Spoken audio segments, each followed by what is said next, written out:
Каждый день в 7 часов утра рабочие приходят на стройку. Чтобы управиться до нового учебного года, нужно приложить все усилия. По словам прораба, самое главное – это качественное выполнение фронта работ. Пока все идет по плану, и на данный момент проблем нет.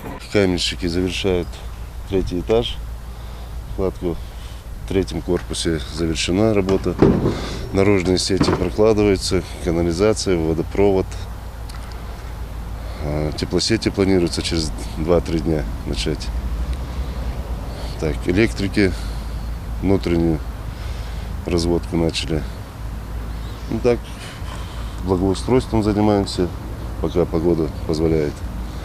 На объекте каждый день работник одет в спецодежду согласно правилам безопасности. Батыр Зауров трудится здесь с самого начала. Его бригада состоит из 2 групп, в каждой по 7 человек. Вот этот ряд закончится, вот здесь буду алюминиевый.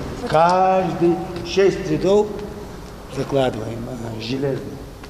Здание первой школы было возведено в 1961 году. Уже долгие годы оно не соответствовало требованиям безопасности и было признано аварийным. 1300 учащихся на время строительства распределили по 4 другим городским школам. Несмотря на то, что многие учреждения сами были в перезагруженном состоянии, они с теплом приняли детей.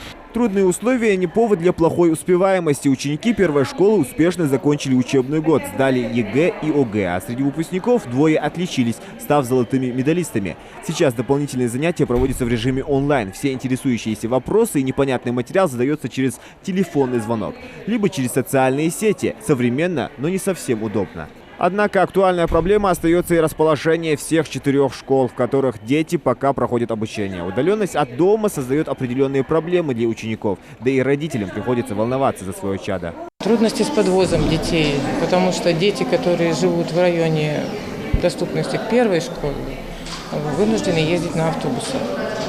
Газелисты стараются как можно больше поднять цены на газель. Сейчас у нас, правда, появились автобусы, значит, доставка будет, но опять-таки зимой это намного сложнее будет.